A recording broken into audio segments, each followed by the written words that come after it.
This is the biggest challenge I have tried to pull off, combining science and art to date. Hi everyone, my name is Elizabeth. I'm a marine biologist and a science communicator, and it's my job to share about the weirdest and most wonderful things in our ocean. And they are a lot. And this is the start of a video series where I am going to do one of the things that my science communication heart most desires. Something I have dreamt of doing, something that is just gonna bring me and hopefully a lot of people pure joy, and just be something I can use for ages. And I'm doing it because there is a competition that is running at a conference called BIG, which is all about science, technology, engineering and maths communicators, people that for a living, their job is to come up with amazing ways to get people to remember all these cool facts. And so there's a load of experts in the room, and they have a competition where they bring what they call their best demo, so a 3-minute demonstration of science. And this year it is in a very awesome place. It is in the RI Lecture Theatre. Now I'm gonna get up a list now and read off to you a lot of the cool stuff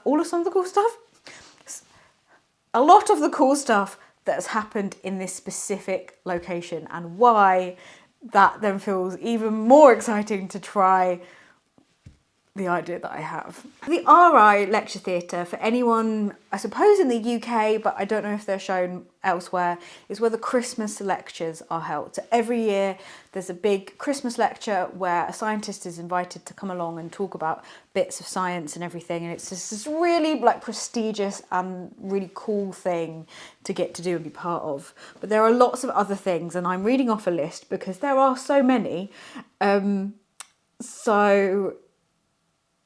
The existence of sodium, you know, that thing, that big old element that's really important. Sodium was announced in that room in 1807. Michael Faraday shared his theory of field theory of electromagnetism in 1831. There's just a tiny thing, just a little tiny thing. Actually, it is just a little tiny thing. The announcement of the particle that's an electron happened there in 1897. And the electron.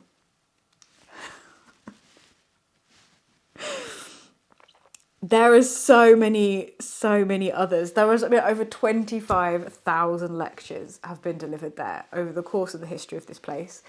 And it feels very cool that I have applied and got in to do the big competition this year in that space. Now I am going to say what I'm doing right now, and then we're going to kick off into a bit of an explanation and what to expect from this whole series. But what I am trying to do is I'm trying to create a miniature theatre to do a little miniature science show, and I want this to be a celebration of theatre and video and art and science all packaged into a tiny miniature theatre that I'm going to be doing I'll show you in a second, but it has been built, and we'll be doing set design and making puppets and writing the story, maybe doing a bit of music. I don't know if I can pull that off in the 3 minutes, but this is just something that absolutely speaks to my soul as someone so in love with theatre and so in love with science, that the combination of the two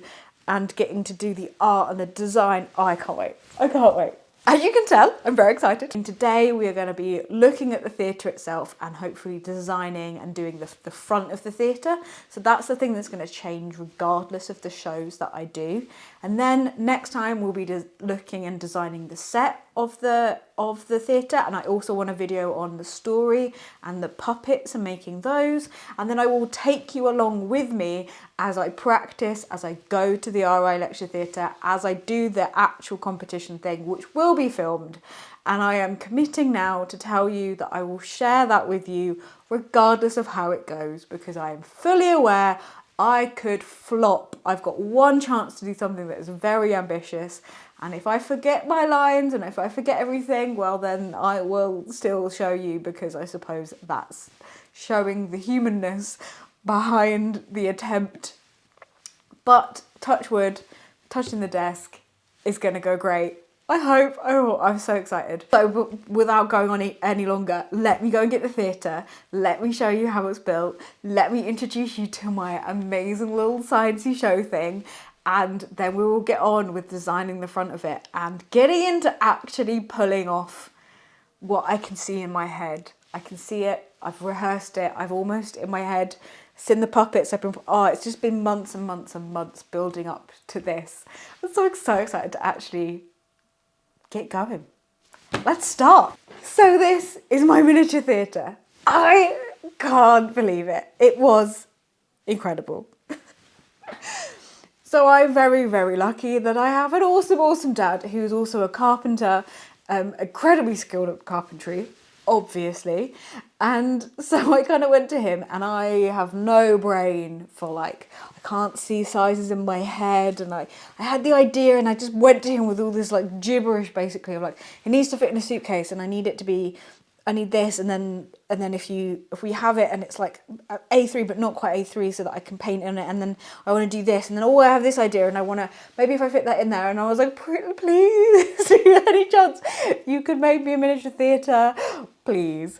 And he was like, okay, and took that gibberish and went away, and then came back with this. Beyond my wildest expectations. And it all folds, as you can see, like out and away, because I do a lot of my travelling for science shows and stuff on trains and in suitcases, and I'm having to fit everything in. And so he managed to make it so that I can travel, and it's really light and it's just gorgeous. I love it so much. And then we've got like a couple of like things to add in. So the main one is we have a couple of different we've got like the backdrop. So I can go away, not that one, that's the front. See, he even made it so that the front of the stage is slightly smaller than the back to help with the perspective. So I just have to get the right size one for the back that will hang. So we have like the back cover, so that this can go at the back and, you know, be the back scene of the set that will sit there. And then we have things to add in, so different sized ones that can fit further at the front or further at the back, so that I can, you know, have a couple of scenes all painted and ready to go. And then I was like, oh, I need ones that are like different, so that I can attach different arty bits onto so this one will like sit further forward, and I'll be able to put like rocks on it or something. This one just is at the side, so like maybe I'm gonna have some like seaweed hanging at the front and off the top of this. We've got like a bar just to put in that I can maybe like hang stuff off of, depending on what I've got in there. And then we have this one, which I'm going to save. So this was a late addition. I got to go home to Kent to pick this up, but also to see my parents and just be like, hand it over, see you later. We had a really nice day, like me and my dad like chatting and like working out any of the little extras that I wanted before I went away and like fixed this. And I had this idea, which I will get a save for another video. And I was like, I could maybe do it out of like, Connect 4 or something, or I can go and buy like a part of a toy and that might make it work. And my dad just was just like, again, okay, leave it with me, and disappeared off, and in like no time at all come back with the perfect solution. And this is part of the demo, like the actual big demo I want to do. So that's awesome. So I'm going to save that, because that is like some cool stuff that's going to go on. So yeah, so the big things that I need to do is we need to do an art haul, which I might put in another video because I've rambled on a lot in this one. So if you want to see all the art supplies I'm using for my theatre, go and check out this video. Go and check it out. Like, I'll be using them to do the front of this, but I'll do it all in one video, I think, just to go and show like all the stuff, like massive boxes of stuff that I've brought. So for the rest of this video, the mission is to paint the front of this. Now this isn't going to change. The rest of the set is going to change every time I do a different sort of show, but the front is the thing that is going to stay. And so I'm going to do that. And what I'm going to do is I'm going to take a load of pictures first and take pictures of the thing, and I'm going to use my iPad to go in then and draw what I think would be before we start to get in with the paint. And then I'll also use that as a way to help design the sets when I get onto the set design. But honestly, isn't this just incredible? Have I not got the best dad ever? This is phenomenal. I can't believe he pulled that off, which means that I hopefully get to pull off my brain ideas. Oh, and I can't wait. I've sat in theatres looking at musical theatre stuff for so long, and now I get to design the front of one. Dreams, people! Dreams!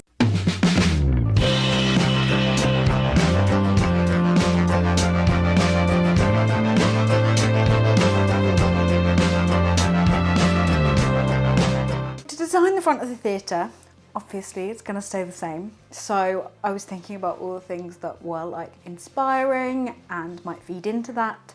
And I recently turned 30, woohoo! I had a great time. I took myself on a holiday to Paris. And so there's lots of pictures of like these just amazing, like grand buildings.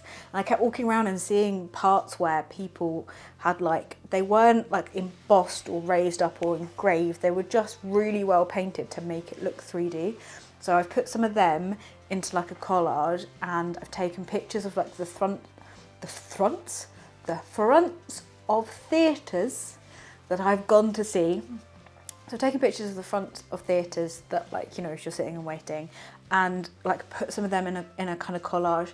And then if anyone has ever been to the Natural History Museum in London, I love that building. Almost everybody else goes around and they look at all the dinosaurs and they're looking at all of that. If you look at the pillars, like the actual part of the building that isn't part of the exhibit, you can see that in the dinosaur room, there's all these different marine creatures that are like carved out of stone into the actual building itself, and they're gorgeous, and I've always obviously loved them.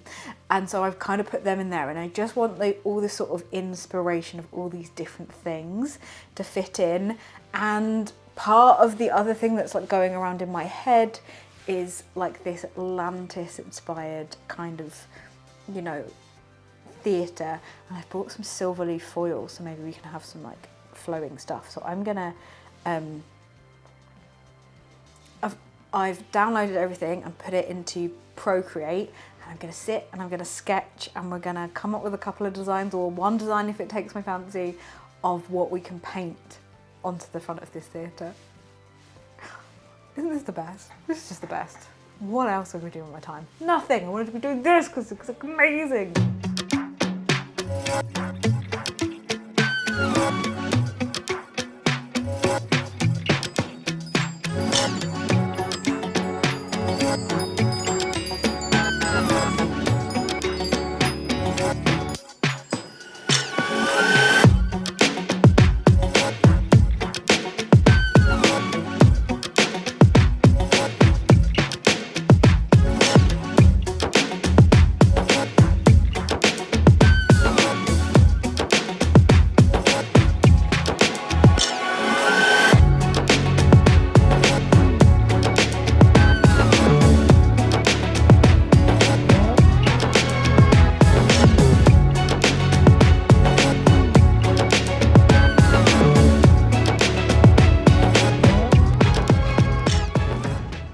So going into this project, the only really idea that I had for the theatre and what was going to be on the front of it was the fish, which I think was sparked when my dad showed me the columns that he had made to go on the front.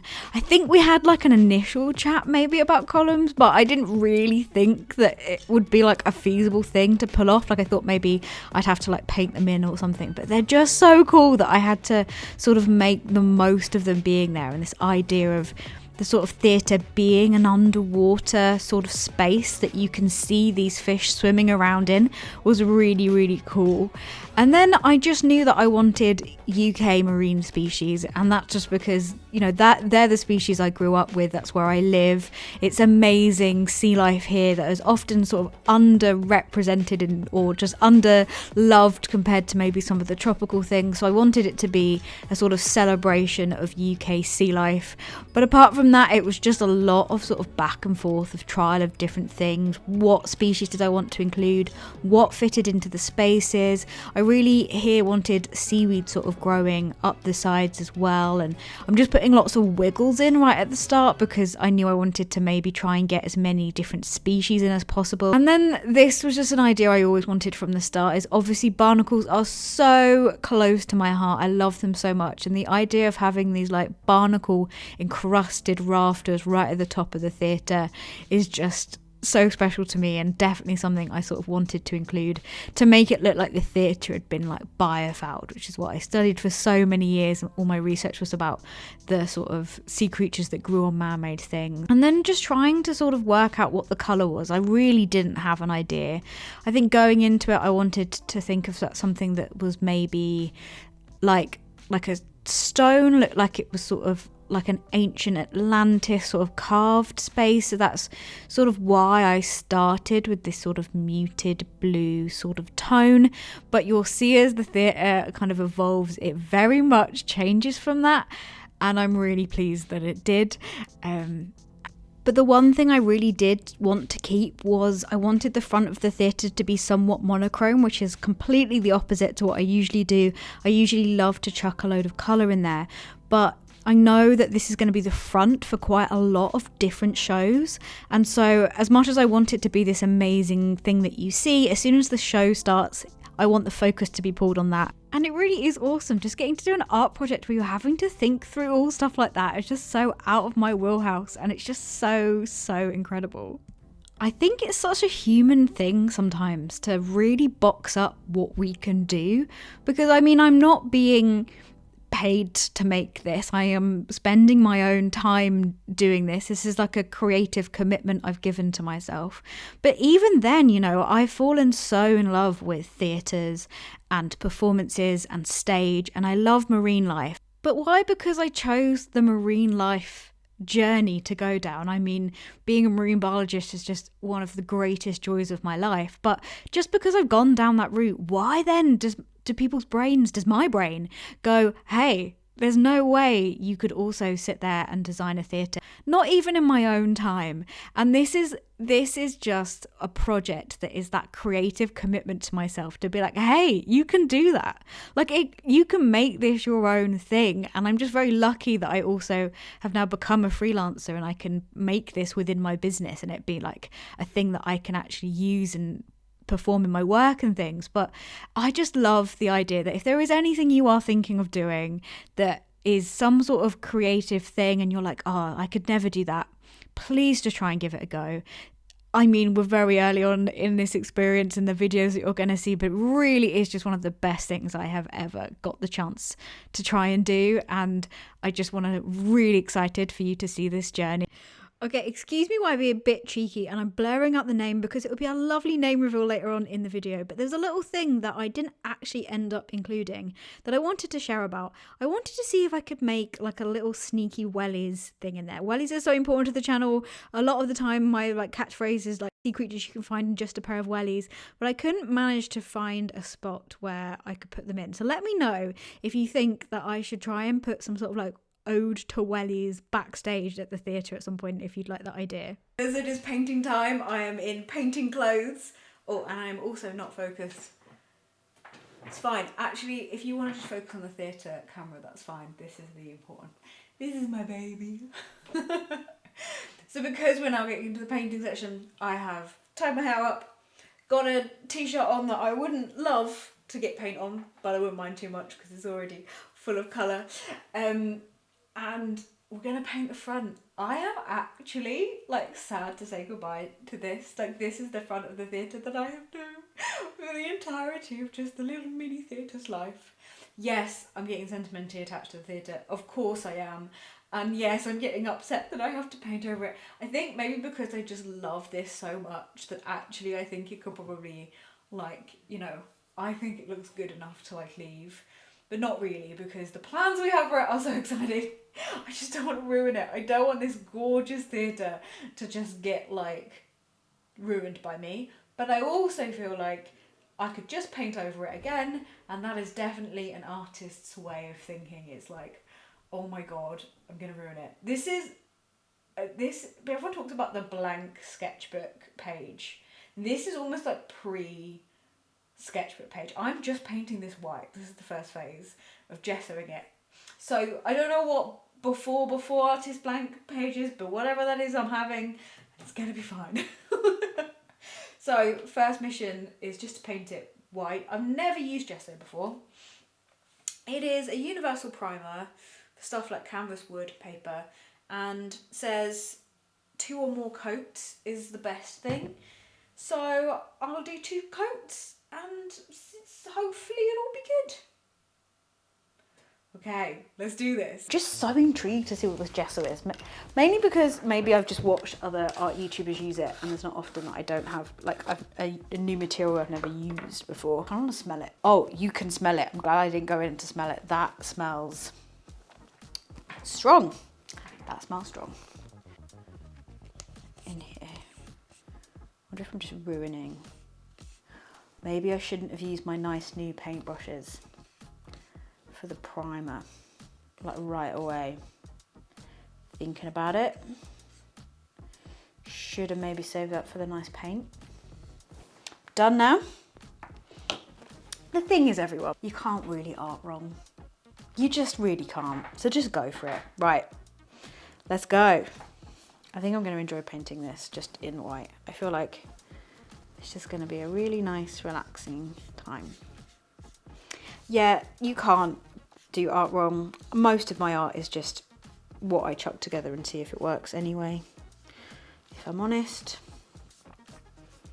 There is that like continuous, I mean, I think it's just a voice in everyone's heads about a lot of things, but there is that continuous like, well, you could have done that better, or maybe you should look this up. But sometimes I don't want to look it up. Sometimes I just want to, I don't want to research how to do it properly, or because is there really the right way to do it properly? Or I don't want to, I just want to get in, I want to get creating, I want to see if it works. And if it doesn't work, then that's how I learn, you know? Sometimes that's just the best way. I know I've just said, I'm not going to look stuff, it would help if I knew what primer was properly. I'm like, it is stuff that primes things for paint. I imagine it's just like a really strong type of paint.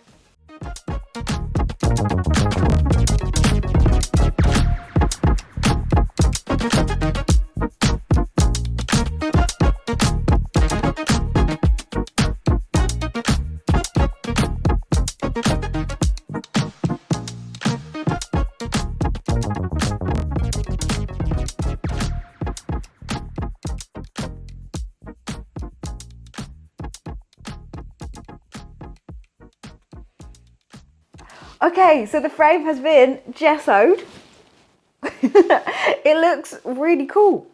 It just covered like a really thick globby paint, which I imagine that's what a primer is. And I'm excited to see how this then paints on. It feels like nice and smooth and feels more like a paintable surface than that like slightly gritty feeling of a MDF kind of bit of wood, which is perfect. So I'm really pleased I got that. Yeah, and now we're going to carry on. We're going to get into the actual painting of it. Oh my goodness. This is the bit that I'm most excited for and most nervous for, obviously. Maybe the silver leaf is the thing I'm most nervous for, but that will have to wait until the end. So let's get on.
choose to just attach to me.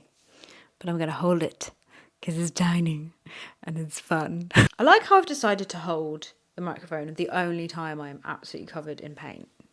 So I've been staring at the theatre for a bit in art existential crisis. Okay, not really, but kind of. So I went brighter than I thought. Originally, when I started to mix the paints, I was going for the lightest colour first. And then I ended up just hitting what I thought was a really good medium colour that's going to be the main bit of the theatre. And I put it on and I went, that's bright. I think part of the problem is that the actual colour on my iPad came from a colour that then I transparented down. And so I don't know whether that helped with the confusion, but I put it on and was like, whoa. And then I thought, no, I really like it. I think I originally muted down all the colours on the theatre thing because I don't want the actual theatre to drag away from the sets and the story. But the theatre itself is part of the spectacle. Like, it is part of the demo. It is part of what I want to use the theatre for. And, you know, if I was doing a show, then families and kids and stuff would be coming in and seeing the theatre there before I came out on stage. So actually having like a really brightly coloured theatre is the best. And also I don't think I've got it in me to do like a muted down coloured thing. Like I always have a ton of colour in my art. So I really liked the colour. I'm just having a mini crisis because I need to go around. Lesson learned, I knew this was because, well, one, I didn't mix enough paint, which always happens, to do the whole thing. And I'm pretty sure everything matches, but I'm like hyper analysing it now. And I also didn't do enough to like go around the edges, which means I have to mix again just to cover the edges. And I'm failing miserably thus far, going round and just painting the edges and not getting it on the actual frontal surface where that colour change would matter. So if I'm going to have to mix another paint anyway, I might do a second coat because I think where I tried to push that limited amount of paint, it's gone quite thin and there's little paint marks. So my existential crisis is basically just, do I bother doing that because I actually quite like how it's looking other than those things and I don't want to mess it up, but I think it's worth a second coat just to make it all look proper shiny, get the edges done correctly and try and then colour match what I've already done, which I'm not a horrible colour matcher. Like I do think I can colour match quite well, other than the fact that my family seems to think I can't tell the difference between blue and green. So I could, honestly, it's on the fence, I think. I think it's blue. I think for me, this is solidly in the blue category, but I bet you I'll show people and they'll be like, why is it green? Well, anyway, let me know in the comments again. So yes, so that's what I'm going to do. And then I'm going to mix the darkest colour. I also think it being brighter is going to make those silverfish pop. And I think that'd be great. And then once I've got the second coat done, I can get onto the sketching of what's going to go on there and then painting those and then foil and then all the things. And then all the things.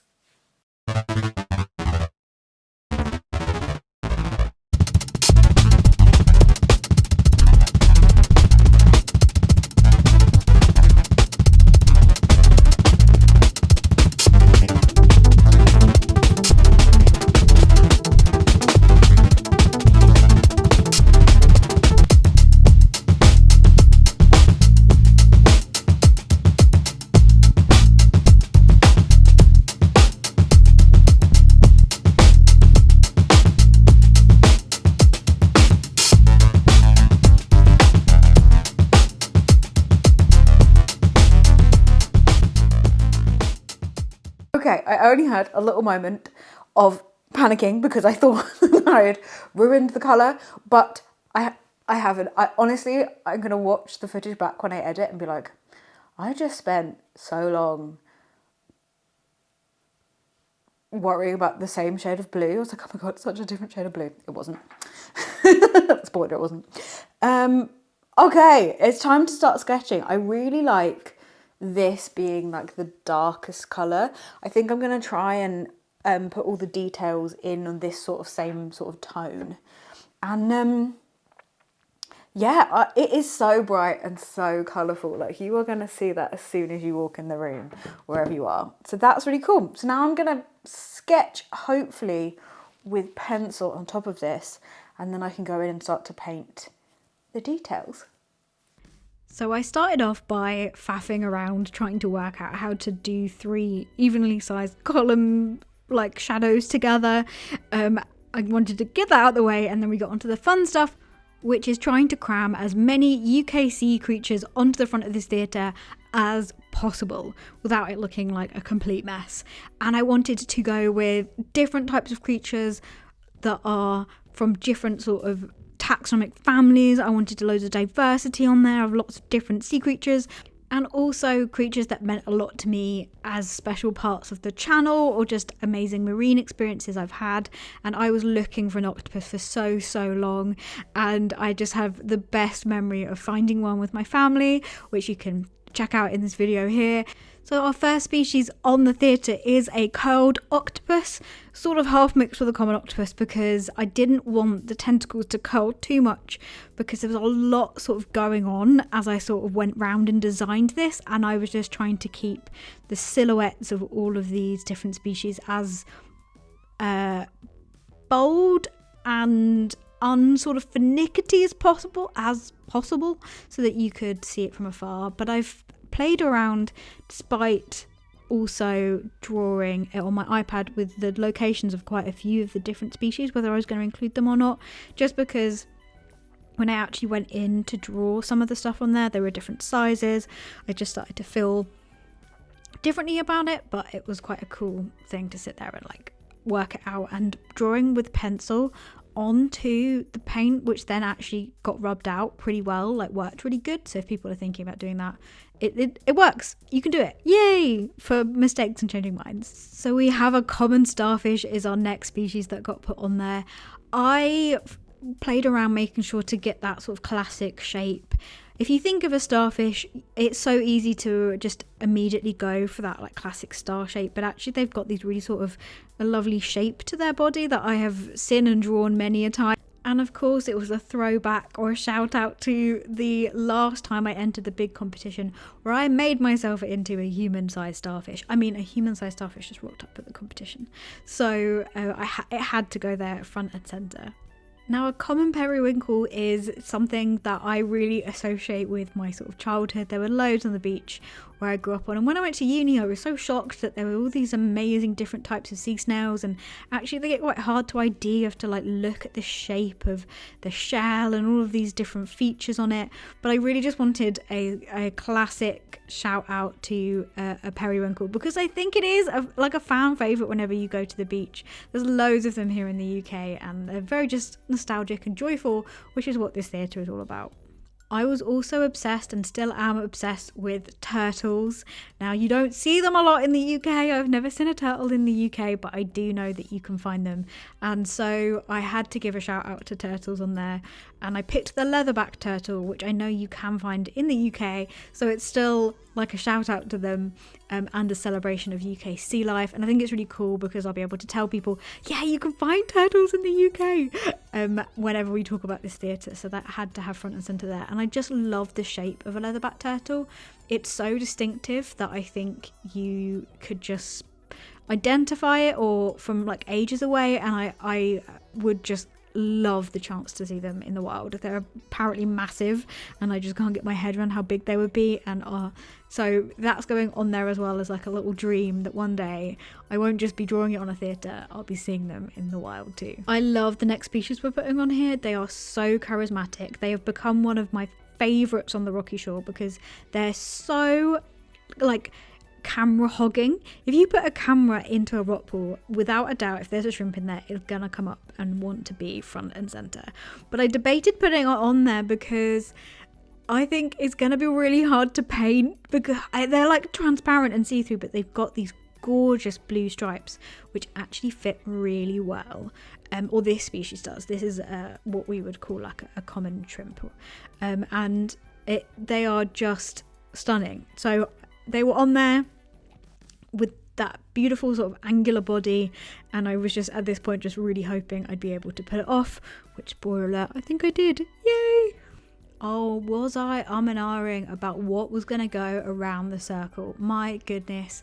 I think we're like 2 or 3 different attempts in, and I realised I wanted an anemone on there, anemone, because they're awesome, and but this was going to be a snake's nox anemone, but I realised it was just too tentacly alongside the octopus and the sort of starfish shape. It was too sort of common along that front. So it got replaced with something less well known, less charismatic, but something that actually is sort of really common and I see a lot, and that's an isopod. These are really difficult to identify, along with their sort of cousins, the amphipods. Why can't I say that? Amphipods. And the amphipods would not end up on here because they used to take hours upon hours upon hours of identifying, and I'm still grumpy about it. When it used to come to doing all the assignments for uni, it was like, oh no, this could take hours if you got one of those, and it did. But isopods are really cool, and they are also a woodlouse, a peely bug is what I would call them from where I'm from in the UK, are types of isopods. They're a really good way to do like a communication in. It'd be like, hey, have you ever seen this bug on land? Well, you can see it in the ocean too. And so I wanted to give that a bit of a celebration there. Speaking of a celebration of the less well-known, the other side, the gap that I filled it with, was a creature that I loved finding because I had never heard of it before until I found it. And I just think that's one of the most joyous ways to discover a new species, is to be like, what on earth are you? I have never even heard of you. Are you a creature? You're alive. You're amazing.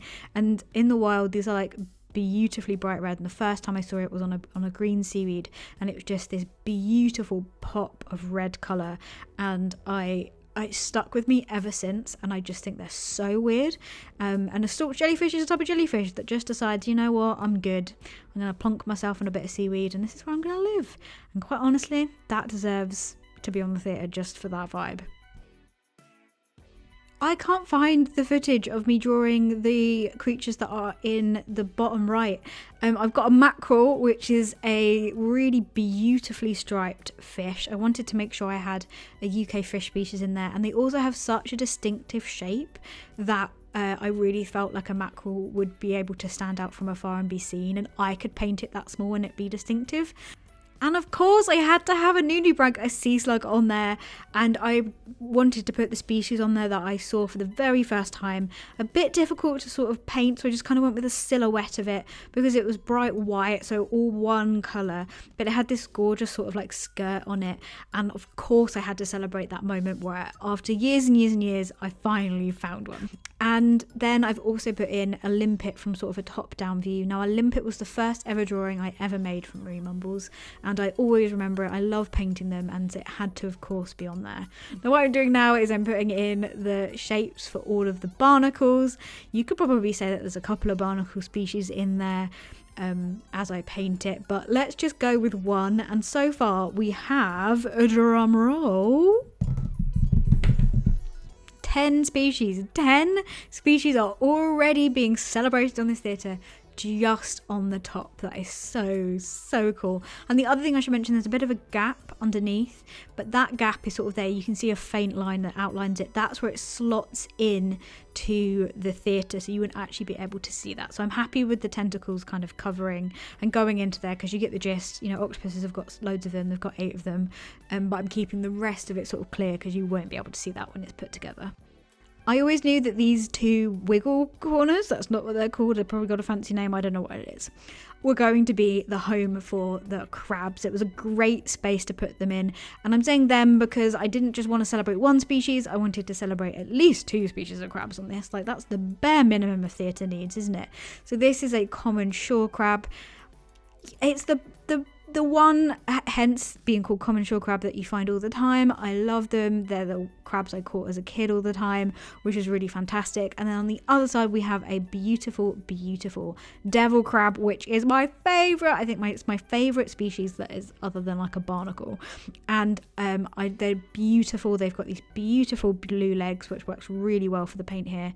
And the big difference you can kind of tell between them is usually they have red eyes, which will not be included in this painting, but they're what I was described as a half swimming crab. So compared to the legs of the other common shore crab, which have these sort of thin, pointy, really agile for running around legs, a devil crab has flat back legs, which is its swimming legs. So it can kind of run, jump, parkour of everything, and swim as well. It's just this like real machine of a predator, and I love them so much. So pride of place on the wiggle corners of the theatre. Now we're moving on to sort of the main columns of the theatre, and I knew I wanted these to be covered in seaweed to fit around the flowing fish that you will see me draw in just a second. I wanted to put as many species in as possible, but I knew the bottom of each of them I wanted to start on both sides with bladder wrack, also known as Fucus fasciculosus, which is quite a cool Latin name. This is a real, probably the most common seaweed on the UK shores. They absolutely cover it. It's so characteristic of UK shorelines that I had to make sure that it was in there twice, just because it's there so much. It's such a cool shape, and the reason it's called bladder wrack, it has these bladders on, like these circles filled with air, and it's just so iconic in my opinion. I also wanted to put in this seaweed called sea oak.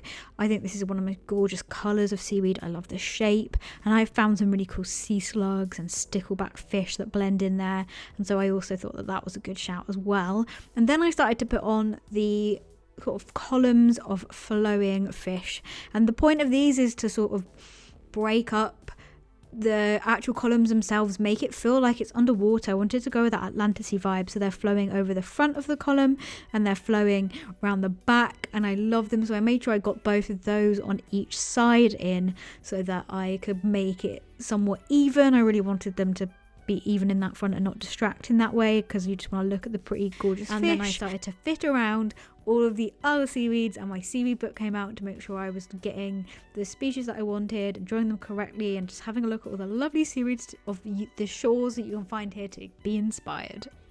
The other seaweed species I decided to include were some pepper dulse. This is a really cool seaweed that you find a lot, and as the name suggests, it tastes peppery. It doesn't taste great if I'm honest, but you can eat it. And it was one of the first sort of seaweeds I ever ate, so I decided to put that on there too. Some coral weed, which of course had to be included because it's just one of the coolest species that we find in the UK. Some red seaweed in the top right hand corner, which I can't remember what I drew from, which is great. I feel like that's a real representation of reds. They are the hardest to identify. There's loads of different types of them. So a point for the accurate description of how I would find identifying reds, and minus a point for my ability to draw. I think that evens out pretty well. And I'm so pleased because we managed to get 20 species on the front of the theatre. 20 species get celebrated in this wonderful space. Oh, I love it. And then it was time to start painting.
was honestly so pleased at how the theatre was coming out. I really loved all the species I managed to get on there, and I loved that deep blue popping against the background of the lighter blue. I was so excited.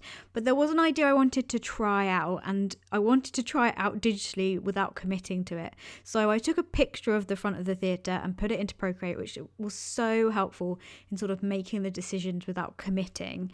And what I wanted to do, and I'd seen this sort of like in the big theatrical sort of places, or in like museums in Paris and all this fancy cool places, is that even though some of the stuff wasn't 3D, it was just flat, it was painted to look like it was like beveled, is that the right term?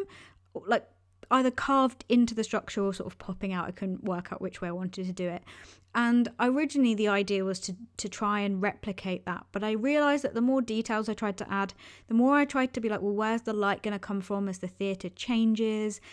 The theatre's going to be in different lighting scenarios. I just couldn't get my head around it, and the more details I added, they actually sort of detracted from the really quite cool shapes of the species that I'd picked specifically to make their silhouette sort of stand out. So where I decided to do instead was to really focus on the darker lines and use those to bring out the shape even more, and then have a few lighter lines if there was a like minor detail that would be nice to put in that didn't detract too much from the actual sort of whole front of the piece itself. And I think it came out really well with that idea, and then I jumped into painting it.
I can't believe I did that.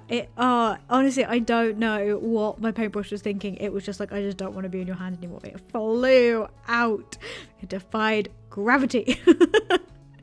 I tried to wipe it off and then spent so long trying to colour match that tiny little section to try and cover up that mistake. Oh, it could have been so much worse, but I can't believe I just like chucked my paintbrush back at the theatre.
4 years.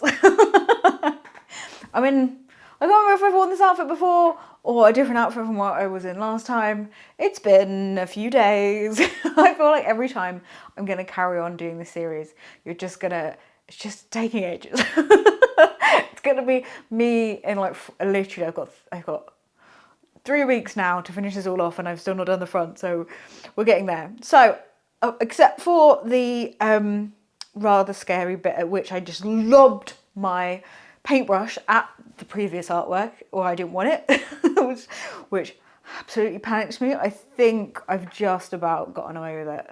I don't think you can see anymore that it was there. My granddad, who is no longer with us, was a calligrapher and an artist, like along, just throughout his life. Not like, wasn't his job, but he was really into all that sort of stuff. And I remember doing this as well, which is what makes it so beautiful that I found this. I remember like doing calligraphy and all that stuff, and the sentence, the quick brown dog jumped over the lazy spotted dog, which is the sentence with all the letters of the English alphabet in. And so I found the actual sheet that we were practicing. Like, it's got my name that I wrote, and it's got the name that my granddad, how he did it, and there's like little sentences and little doodles and stuff of me trying to do calligraphy. So I'm showing you this because when I was thinking about like fonts and all this sort of stuff for the actual name, which is going to be called Mumbleadium, like the London Palladium, which is like a famous one, but Mumbleadium just sounds so good. I also like the fact that Mumble, like it's marine mumbles, but Mumble is originally based off of the lighthouse in Mumbles Head in Mumbles in Swansea, or the rocks that the lighthouse is on is Mumbles. But I obviously then it's like mumbling, and I did start off when I started science communication. I was like, oh, I'm just gonna like mumble about it on the internet. I'm gonna write blogs and just like quietly let out Marini news and joy. It was turned into shouting. Everyone's like, why are you called Marine Mumbles? You don't mumble. You just go. I'm like, valid. So I like that the vocal voice show aspect, the mumble, the talking part is the part that's going into the name, as well as the marininess of the actual painting, and then Mumbleadium. And Palladium is actually an element which is also very sciencey. I don't know why the London Palladium is called that. It's cool. So when I was thinking about fonts for Mumbleadium, I was thinking, I'm not very good at handwriting and designing fonts. It's not my cup of tea. But then I thought, I know someone that was very good at fonts and designing things. My granddad.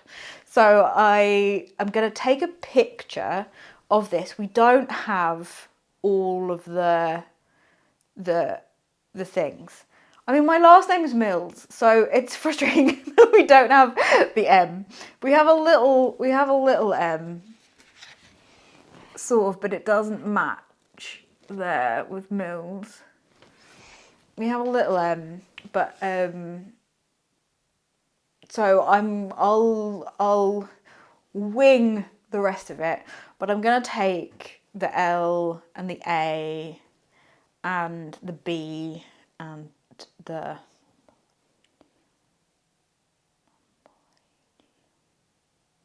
I think that might be it. Spelling. And kind of wing the rest of it and just incorporate however I can that sort of font in there. And it's quite nice because my dad made the theatre, and his dad is the one that's done the kind of calligraphy inspiration. So we've got some family ties going in there, which is awesome. But I'm now for calligraphy. I think I must have done this when I was like 10, 11, not even that. And I am genuinely impressed with past Elizabeth's ability to write Elizabeth, because it's only gone downhill from here. I have awful handwriting. So I'm gonna view it like art. It's not handwriting, it is a series of artistic lines that at the end happen to form words. It's how I'm going to think about it. And we're going to try and put Mumbleadium on there. I don't know if it's going to fill the entire thing. I can't quite picture it. Or if we need some like filler things at either end. But I'm going to go ahead and give it a go. But the iPad's going to help. We're going to go iPad first. And then we're going to go on to painting on here.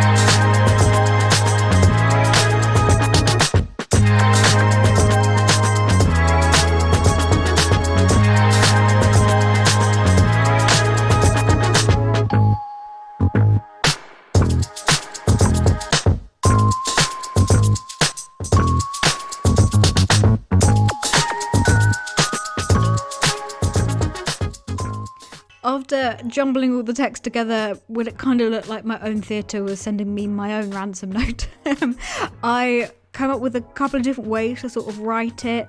I'm not the best at calligraphy, and there was like a really, really calligraphied way, and then there was sort of a toned down version, which I ended up going with. I think writing the letters out and getting them painted and making sure that they were all the right distance apart was maybe the hardest thing like so far with this theatre, because just lining it up so that they were even on each side, leaving enough room, that's really not my like ballpark of like where I do stuff well. Like precision, no. Winging it, yes. So that was definitely more than a few attempts to get this done.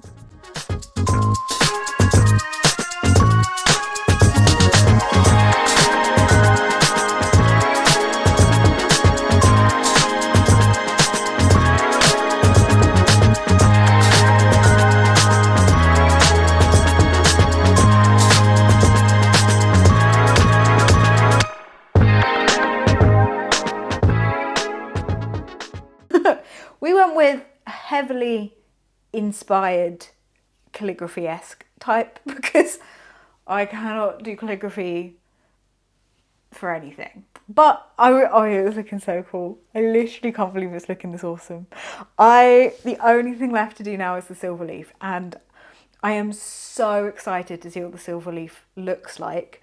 But I'm so nervous because I am so happy with how it is now that part of me is just like, don't do it, don't ruin it. But I've got to go for it. Like, I feel like it would just be the perfect bit to add on.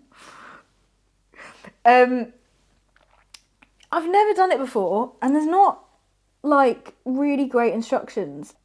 It says trace the drawing and wait until it's dry to the touch, then put the foil on, and then like press the foil down and then pull it off.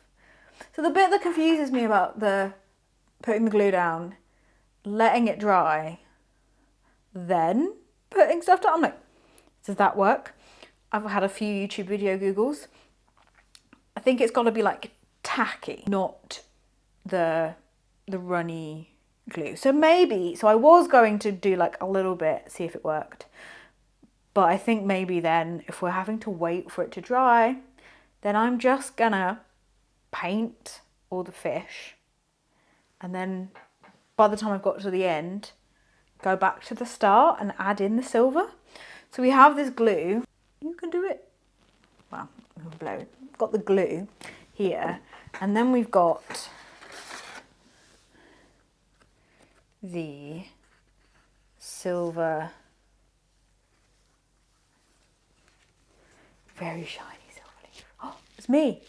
Hello. Oh my god, I'm stuck in a parallel universe.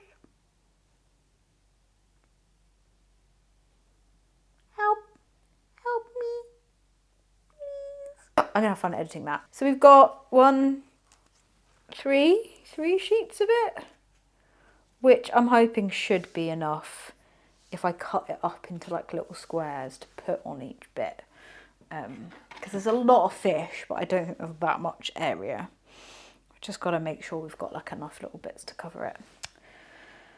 So let's try it, shall we? Oh, I'm nervous, but I'm so excited. I'm so nervous, but I'm so excited. It's gonna look so cool.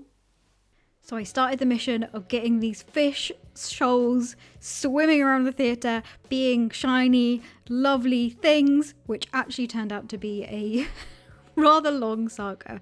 So you put the glue down, which sort of works a bit like paint, but actually getting an even coverage is quite difficult. And then I cut up all of the shiny bits of paper and I placed them down, and then I realised I did it wrong.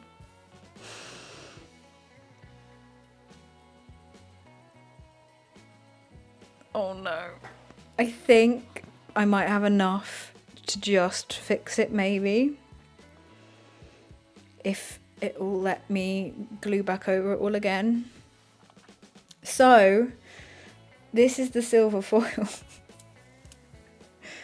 See, nice silver foil. Okay, oh, it's focusing now. Focus. This is the silver foil. There's like a darker side, a shiny side, and a more matte side. And so what I assumed, I should have looked, it's not very clear on the instructions, but I assumed that you'd put the silver shiny side face up towards you, so that when you peeled it off, like it's left. Like I imagined that like this breaks as you pull it off, but that's not what happens. The glue like steals the shininess, and so you pull it off, so it still comes off as a piece of material, but the silveriness is gone from the front of it. And so I've put them all on the wrong way. As well as sticking it on the wrong way or it not working how I thought, I realised it also had a bigger problem, that the glue really just wasn't working. And it just really was not looking good at all. Like maybe I need to make sure that the glue is like properly put down.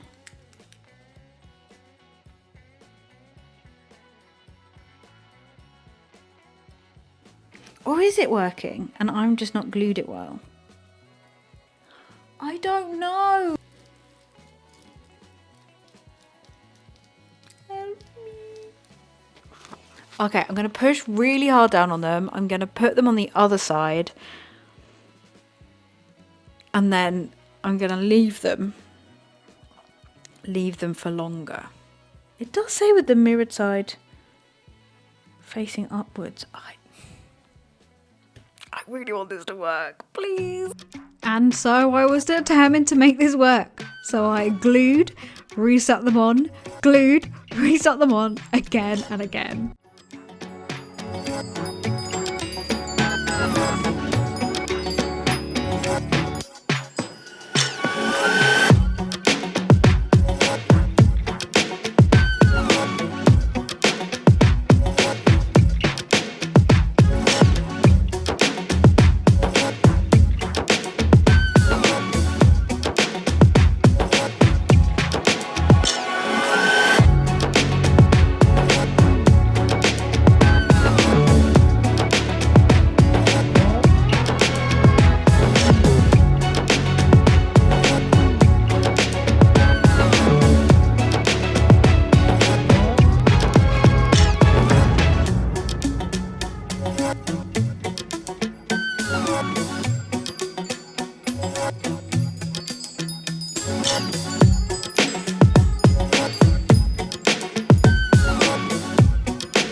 Okay, so the theatre front is done. I am in different clothes again because it is the next day.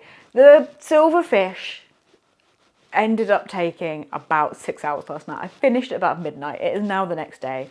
I did not have the energy to film the final, oh my god, it's done video. I had it in my head that they would be a bit more like smooth, would be what I thought it would have been like. But to be fair, I really like the fact that they kind of seem a bit sketchy, and actually some of the bits of like silver that you pull off, like they look a bit more like actual fish with like flowing fins and stuff because of the way that the glue goes down. And so I feel like because it is like an arty thing of like, here is an artistic-y thing, then I don't mind it as much now. That there are bits where I just can't get a fish to stick on.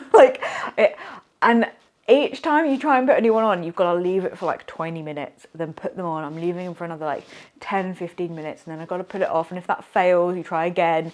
And literally it's why it took about 6 hours, because it was just like repeat and repeat and repeat, and then washing things like bits that you've missed. And sometimes it would like fail for like 3 times. Oh, it just kept going.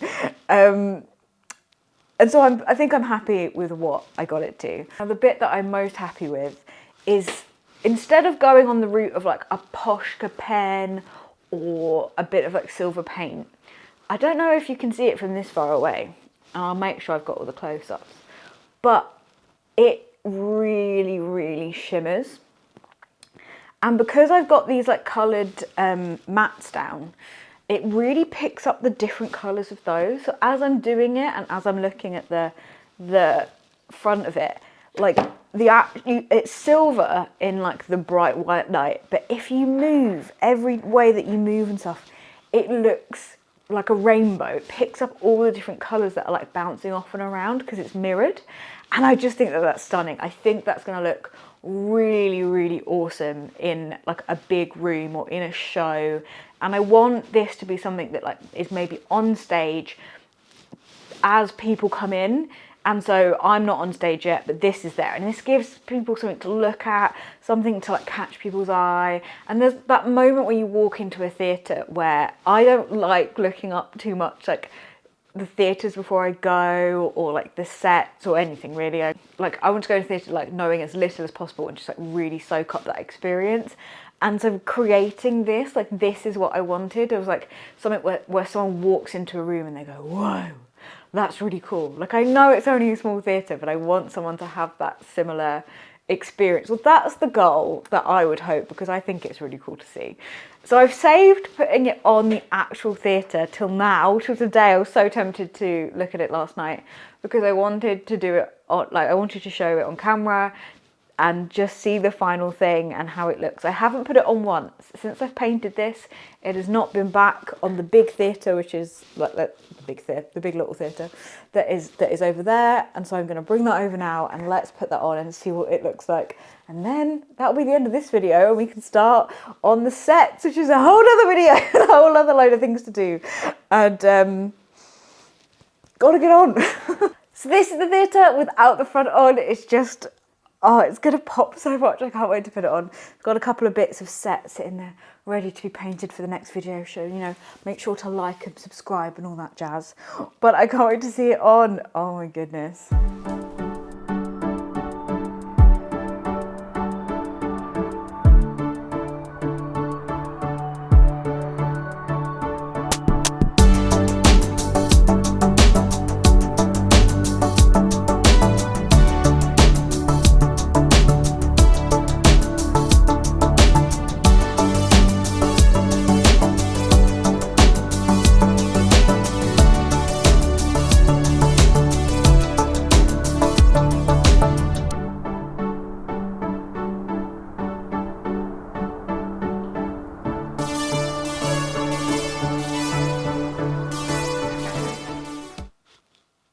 Are you kidding? This looks so cool! Okay, I know I made it, so I shouldn't be so happy, but I don't care. This is the best thing!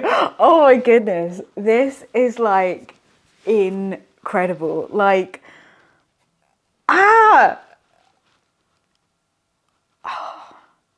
Well, I think largely because my dad just built this theatre so well that every time I look at it, it really does just look like a miniature theatre. Like, I can't believe I'm spending my days making miniature theatres.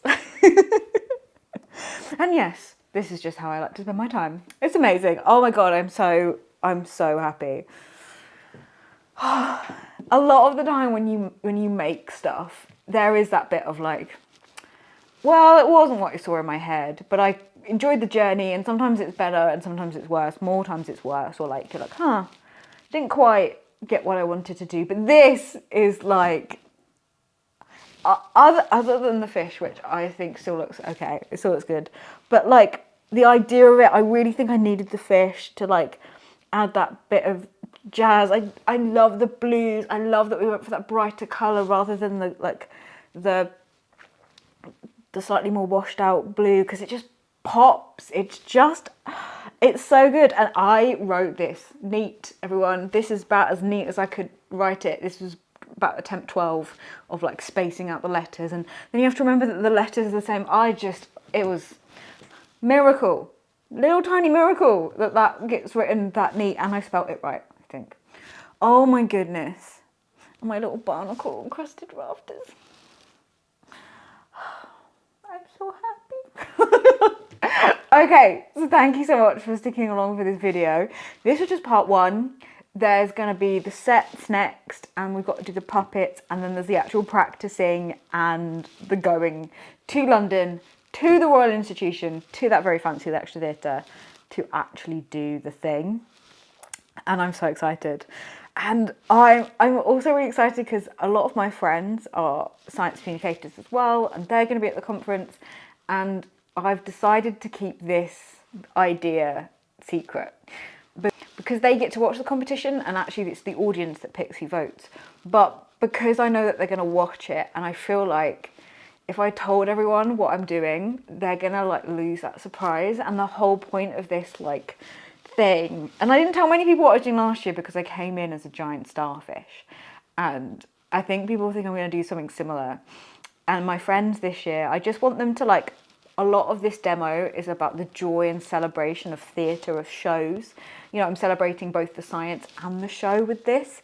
And I feel like it's that like joy of like being brought in that moment. And I think not telling them and getting them to like see me being like, I'm texting them all the time, being like, oh my god, I don't think this is working. It's going really well. I don't think this is working. It's going really well. Which is like no context. And they're like, okay, Elizabeth.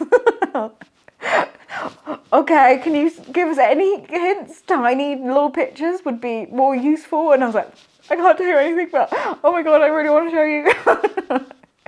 And so I'm even more excited the more we go through this process, just for my friends to watch it, to be there in the audience and know that they are going to see this and hopefully be like, whoa, that's really cool. And so yeah, so I'm just putting as much joy as I can into this, and so I'm feeling very, very joyful at the end of this video. And now it's time to do some set design. So I'll see you in the next video when I'm off to do that.